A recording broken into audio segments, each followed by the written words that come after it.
पिछले साल आप सभी ने देखा होगा कि जो गवर्नमेंट की कमिटी है, उस कमिटी ने अरावली का जो हिल का डेफिनेशन है, किसको हिल माउंटेन कंसिडर किया जाएगा, उसका डेफिनेशन में चेंजेस करे थे। वो चेंजेस क्या थे कि the definition of Aravali basically was reduced to the elevation of 100 meters और अबव। कोई भी ऐसा हिल जो 100 मीटर से ज़्यादा होगा तभी उसे हिल माना जाएगा, अरावली का पार्ट माना जाएगा। And if the cluster of those hills is located within 500 meters of each other. तो जब तक वो नहीं होगा तब तक इसको हिल नहीं माना जाएगा। सुप्रीम कोर्ट ने भी इसको नोट कर दिया था बेसिकली, लेकिन अभी भी वो केस चल रहा है सुप्रीम कोर्ट में। That was so detrimental. तो what we are doing basically कि आज हम लोग अरावली के बारे में जानेंगे, साथ ही साथ उसके अराउंड करंट डेवलपमेंट क्या है। If you preparing for civil services you will see कि पिछले 1 सालों से ये मुद्दा न्यूज़ में है और हमको सिर्फ अपने इश्यूज़ का नोट्स बना के रखना है कि exactly what is happening with Aravali. तो अरावली जो है, it is one of the oldest ecological sensitive mountain system in the world. और इसका जो लास्ट टाइम सुप्रीम कोर्ट ने इसको नोट भी कर दिया था, उसके बाद पब्लिक बवाल हो गया। तो so what we are looking at कि अरावली का कॉन्सेप्चुअल पार्ट देखते हैं। Look at what is Aravalli range. कम से कम 650 किलोमीटर का रेंज है, कुछ जगह पे इसको 800 किलोमीटर भी लिखा है, लेकिन that is not much important. हमारे लिए इंपॉर्टेंट क्या है कि हम लोग, ये गवर्नमेंट का रिपोर्ट है, इसमें आप देखेंगे तो ये it flows from Gujarat to Delhi, कि गुजरात से दिल्ली तक जाता है और बीच में राजस्थान और हरियाणा इसमें आता है।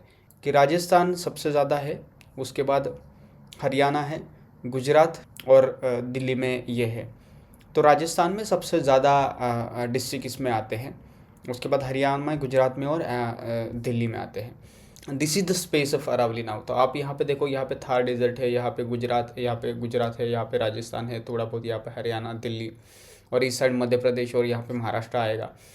तो this is how it looks like. अगर मैप में हम लोग देखेंगे तो और क्लोजर आपको लुक पता चल जाएगा। Look at this.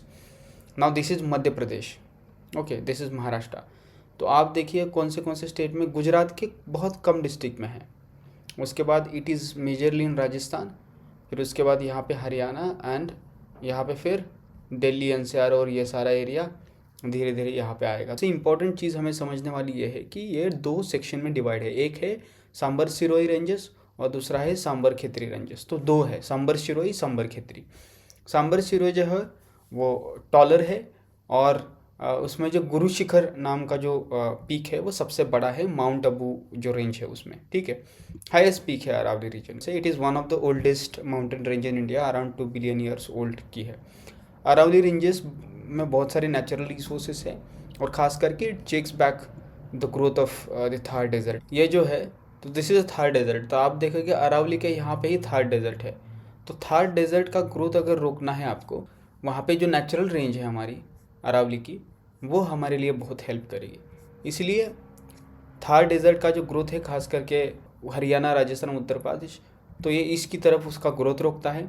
साथ ही साथ वेस्ट ईस्टवर्ड जो मानसून विंड्स आते हैं तो उसको ये इन्फ्लुएंस करता है। और ख़ास करके जो कोल्ड वेस्टर्ली विंड है, कोल्ड वेस्टर्ली विंड माने जैसे कि, तो इस एरिया से, ये जो एरिया है तो वेस्टर्ली, ये वेस्ट साइड का, यहाँ से ये जो है ये वेस्ट साइड का एरिया है, तो ये वेस्टर्ली यहाँ से विंड रोकता है और मानसून में यहाँ पे ईस्टर्ली विंड यहाँ पे भेजता है। कोल्ड वेस्टर्ली विंड्स को सेंट्रल एशिया से आने वाले जो विंटर में है उसको रोकता है।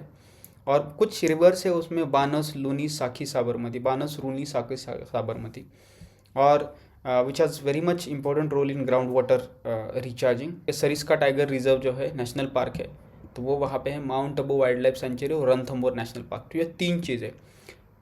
अब देखिए कि बानस, लूनी, साखी, साबरमती, बानस, लूनी, साखी, साबरमती और Sariska tiger reserve, mount Abu wild life sanctuary और रणथंबोर नेशनल, ये इसी इसका पार्ट है।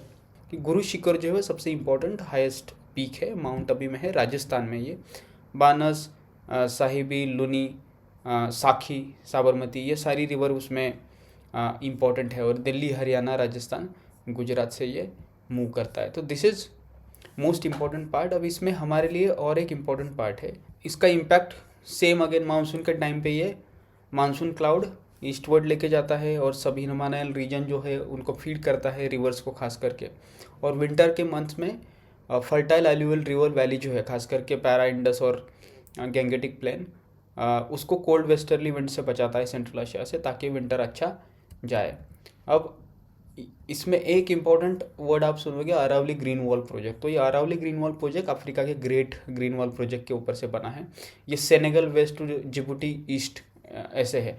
तो यहाँ पे भी अरावली ग्रीन वॉल प्रोजेक्ट जो है वो पोरबंदर से पानीपत तक है। तो वर्ड याद रखिए, अरावली ग्रीन वॉल प्रोजेक्ट जो है पोरबंदर से पानीपत तक है। लेट्स सी कि अपडेट्स क्या क्या है। यहाँ पे जो अरावली है अभी उसका बेसिकली कोर्ट में केसेस चल रहा है, और सुप्रीम कोर्ट ने कहा है कि there should be a committee that committee will work with supreme court, और उसमें बहुत सारे एक्सपर्ट प्लानर होने चाहिए। वो अरावली को फिर से डिफाइन भी करेंगे और साथ ही साथ परमिसेबल एक्टिविटी कौन सी होंगी सजेशन भी दे सकते हैं।